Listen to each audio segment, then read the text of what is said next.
Chapter 1: The House That Meant Everything. I used to believe love could live in the walls of a home, that a house once filled with laughter, promises, and quiet Sunday mornings could become sacred, a living, breathing testament to the life we built. But when I stepped into the empty foyer that day, all that was left was dust, and a sold sign stabbed into the lawn like a dagger. "Ryan," I whispered, my voice already breaking as I stared at the hollow shell of our wedding house. "Please tell me this is a mistake." He stood near the bay window, the one I'd once curled up by on rainy mornings, coffee in hand, his back rigid, his face blank. He didn't even turn to look at me. "It's not a mistake," he said. "The paperwork went through this morning." I blinked. "You sold our house without even telling me?" "I had to." "You had to." My voice rose, panic clinging to the edges. "This is our home. We built this life together. Every brick, every floorboard, we chose this together. How could you, how dare you, sell it without even asking me?" He finally turned. His expression wasn't cruel. That would have been easier to hate. Instead, it was full of something far worse, apathy and justification. "She saved my life, Amelia." And there it was. Natalie. His ex. I felt the ground tilt beneath me, rage and disbelief battling inside me like a hurricane. "You sold our wedding house to pay for your ex's surgery?" Ryan's jaw clenched. "Natalie's kidney is failing. She needs a transplant and can't afford the treatment. She's out of options." "She's out of options," I spat. "What about me? What about us? You didn't just sell property, Ryan. You sold our future." "She saved me once," he said quietly. "I owe her." My mouth opened, then closed. The air in my lungs turned thick with betrayal. "I begged you last year to invest in my business," I said, shaking. "I cried over the kitchen table, telling you how much it meant to me, and you said, 'We can't afford to risk it.' But this? You sell everything behind my back for her?"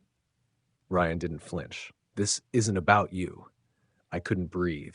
I wanted to scream, throw something, collapse, but all I did was laugh, bitter and broken. "You're right," I said softly. "It never really was." He walked toward the door like he couldn't wait to be done with it all. "I'm staying in the apartment above the garage for now. You can stay until the end of the week. After that, the new owners are moving in." "I'm not staying a minute longer in this place now," I whispered. "Not when you've stripped it of every promise we made here." He paused at the threshold. "You'll understand one day," he said, "what it's like to owe someone your life." I stared at the man I once swore forever to and realized I didn't even recognize him anymore. He left without looking back. I packed a duffel bag with the bare essentials. Everything else, my favorite books, the rose gold earrings he gave me on our first anniversary, the box of Polaroids from our honeymoon in Santorini, felt tainted.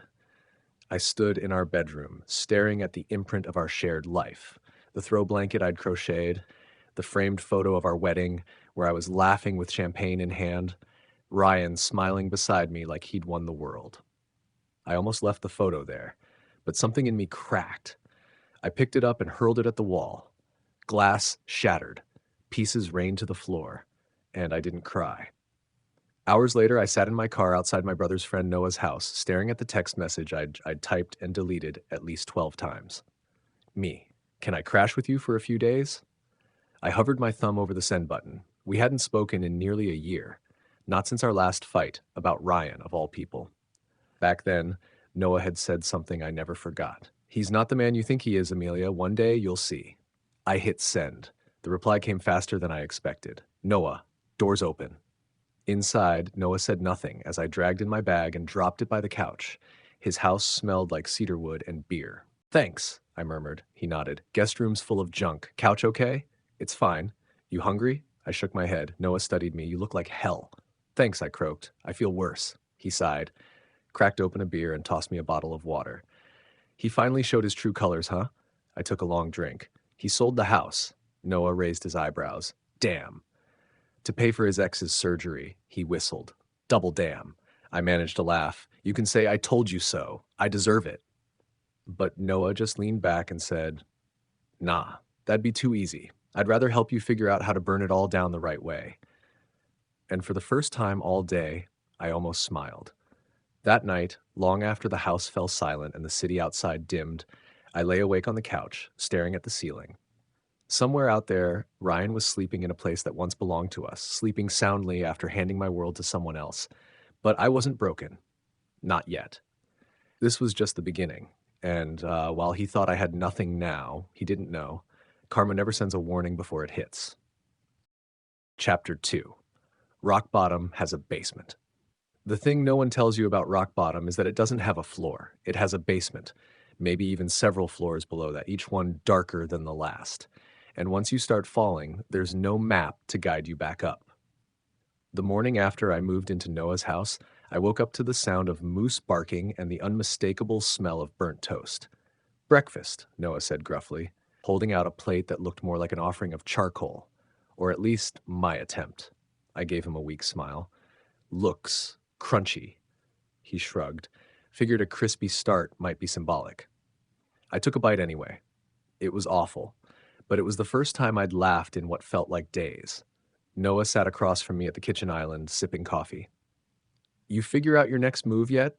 I stared into my cup, steam curling upward like questions I wasn't ready to answer. I don't even know where to start. My bank account has less than $4,000, I don't have a job, and everything I've built for the last 6 years is gone. Noah leaned back. "You're not staying in that basement. You're going to claw your way up. But you need to make some choices, Amelia. Starting with him. Are you done?" I hesitated. That was the worst part. That some tiny, shriveled piece of me, some leftover from the girl who once believed in fairy tales, still wanted to believe he'd come to his senses. But then I remembered Ryan's face when he said, "This isn't about you." And I knew. I was done waiting. "I'm done," I said, my voice firm. "I don't care if he saved her from a burning building. He didn't just break my trust, he sold it." Noah nodded.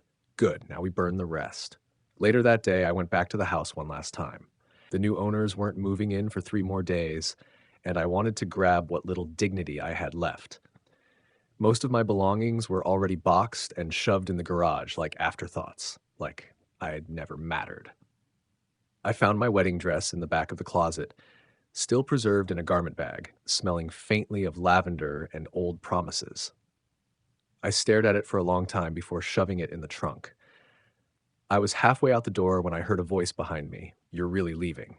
I turned. Ryan stood there, arms crossed, wearing that same guilty but not guilty expression, like he wanted credit for the pain he was causing because it was noble.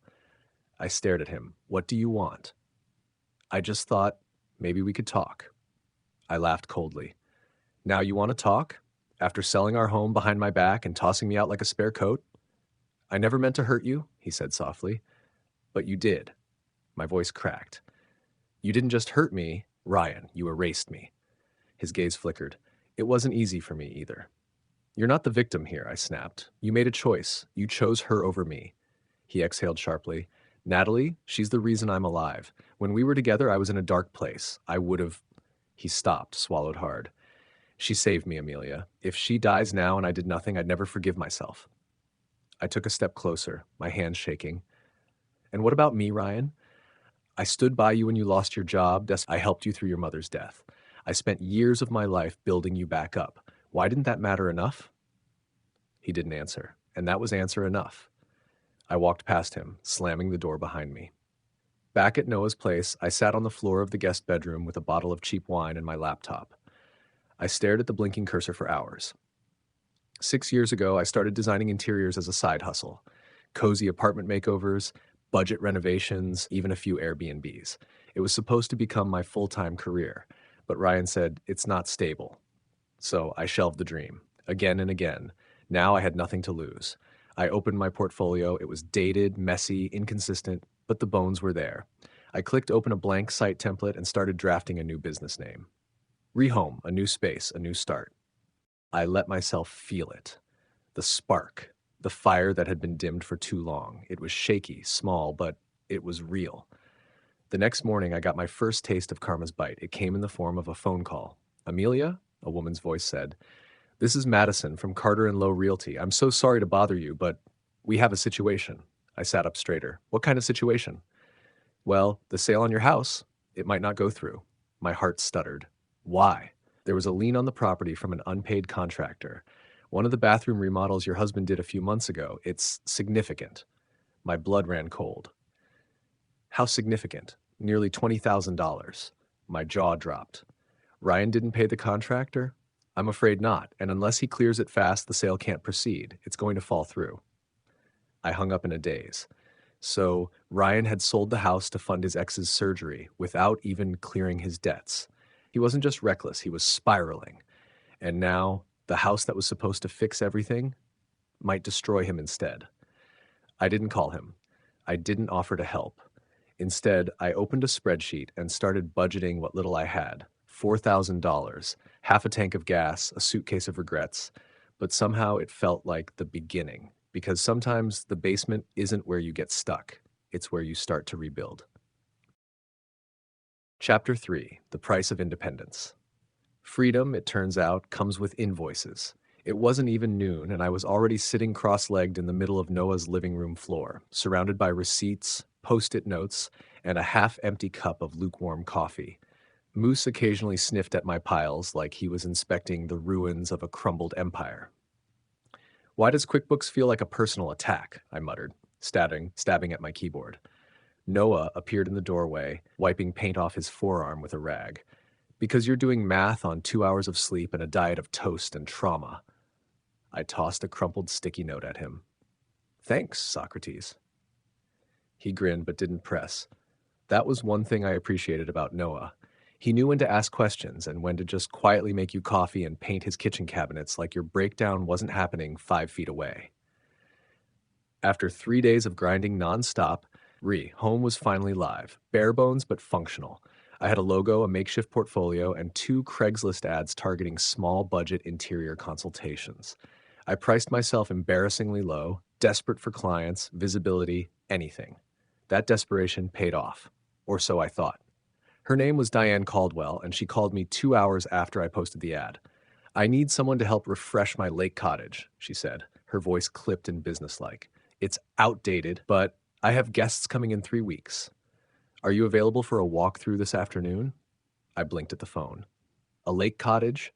"Yes," I said before fully considering how I'd get there, or what I'd wear that didn't scream recently evicted. By 3 p.m., I was standing at the end of a winding gravel driveway, staring at a charming but neglected cabin nestled among pine trees in silence. Ivy curled up the railings, and the wood paneling was faded to a soft gray that whispered of forgotten summers. Diane was tall, thin, and impatient. She had the kind of face that probably hadn't smiled at a stranger since 1998. "It's not a full renovation," she said, stepping inside. "Just cosmetic touches, paint, lighting, textiles. I'm renting it out for the season and need it to feel elevated rustic, not kitschy. No signs that say live, laugh, lake." I nodded, taking mental notes, and far too many photos.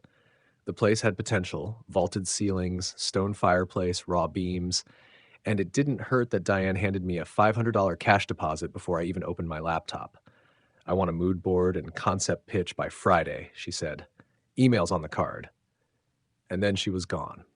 Back at Noah's house, I danced into the living room waving the money like I'd just won the lottery. Noah looked up from patching a wall. Someone got paid. "My first real client," I said breathlessly. "She has money, taste, and very aggressive opinions about wall hangings." He leaned his paintbrush on the edge of the can. "Proud of you." Something about the way he said it made me pause. Warm, sincere, no hint of mockery or competition, just support. The kind I hadn't felt in a long time. "Thank you," I said, softer now. "Really?" Noah shrugged, a little awkward, like he wasn't used to praise either.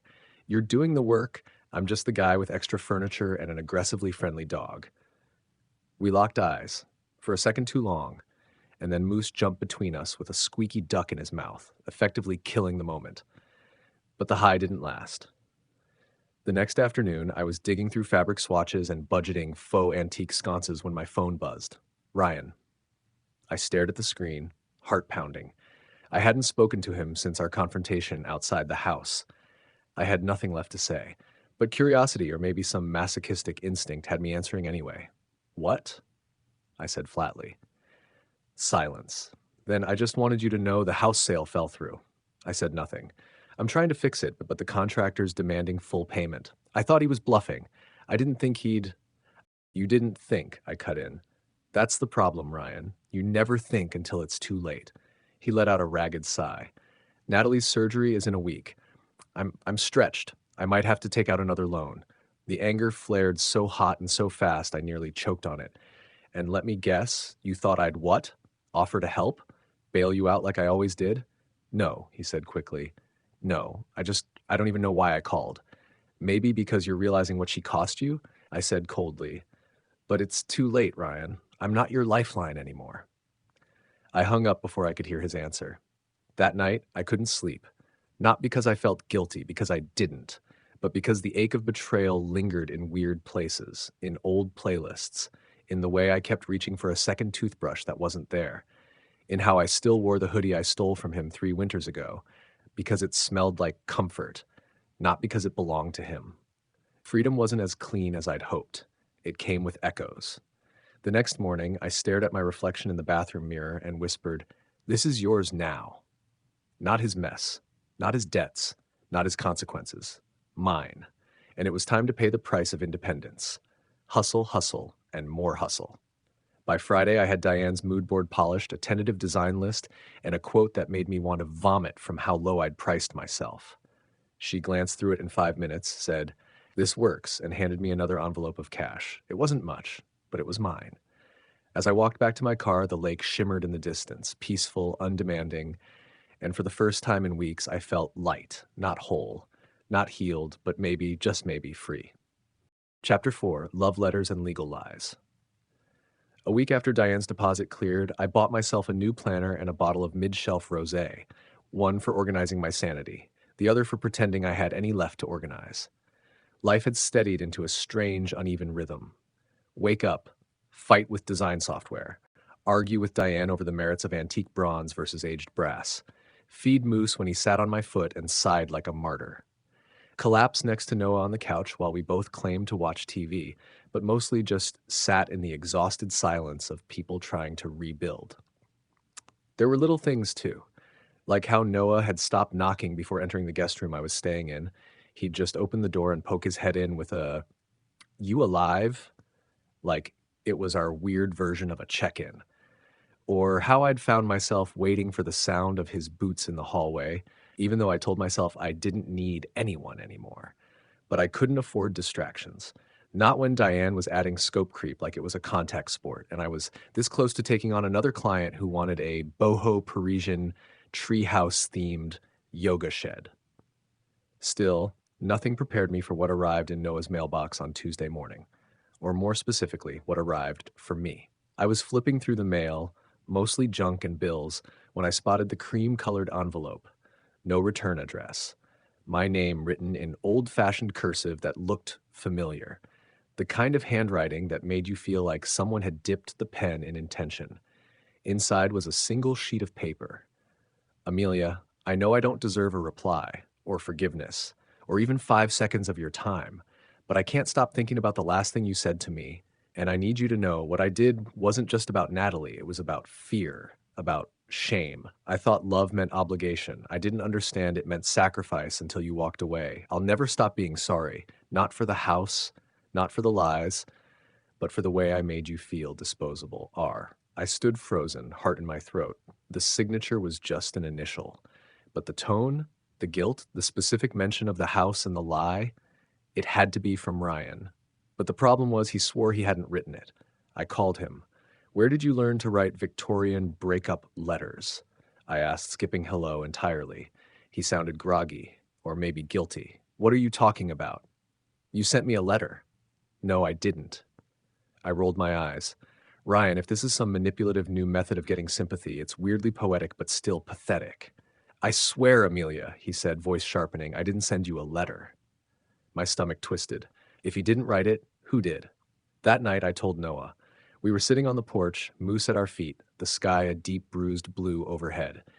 He took the letter, read it once, and handed it back without a word. "Well," I prompted. "I don't think Ryan wrote this." I blinked. "You don't?" "No, it's too reflective, too self-aware.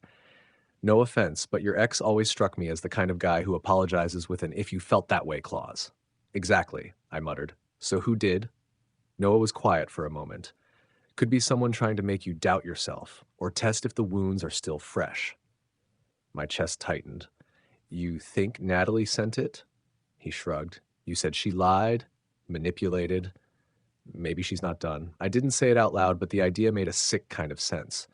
Natalie had always played the long game, calculated, charming, the kind of person who could smile in your face while rearranging the knife in your back. And now that Ryan was flailing and I wasn't, maybe she needed to destabilize me again. But why? And more importantly, how did she get this address? The next morning, things escalated. A man in a suit knocked on Noah's front door with a sealed manila envelope in his hand and a clipboard. Miss Amelia Brooks? I hesitated. Yes, you've been named in a property dispute. I blinked at him. A what? He handed me the envelope, nodded like this was just another Wednesday, and walked away. Inside were legal documents. Natalie was suing me. Or, more precisely, she was contesting ownership of a shared gift between her and Ryan. The house, the one he sold, the one that was legally never in my name because Ryan had said, "What's mine is yours." My vision blurred. Noah found me 20 minutes later, still sitting on the floor, documents in my lap, hands shaking. She's claiming she helped fund the house, I whispered, that I never had any legal stake, that Ryan sold it without her knowledge, and I benefited from fraudulent misrepresentation. Which is ridiculous, Noah said, taking the papers. You lost everything. You didn't profit. You walked away. She's rewriting the story. I choked out. She's making me the villain. His jaw tightened. She's trying to bury you in legal fees. I stared at him, panic rising. What do I do? He didn't answer right away. Then, without a word, he walked into the next room, opened his desk drawer, and pulled out a small black notebook. I wasn't going to show you this until you were ready, he said, handing it over. Inside were sketches, notes, renderings, a draft business plan. For rehome. You've been helping me plan my business? He nodded. You needed something that was yours, and you have something special, Amelia. You just need stability to protect it. I can help. I didn't know whether to cry or kiss him. Instead, I said the most vulnerable thing I'd let myself say since I walked out of that house. I don't want to need anyone. He looked at me gently. That's okay, I'll just be here when you do. And for the first time in a long time, that didn't feel like a trap. It felt like hope. But as the lies began to unravel, so did the fabric of Amelia's world. What will Amelia do when the truth hits too hard to ignore? Will she be able to reclaim the life she once knew, or will the shadows of the past drag her further down? As betrayal stings deeper and the stakes rise higher, Amelia must decide whether to face the man who broke her or leave him to rot in the wreckage of his own mistakes. Stay tuned for Chapter 5, The Ex with a Hidden Agenda. Make sure to subscribe to keep up with the twists and turns of this gripping journey. The drama is just beginning, and it's only going to get darker.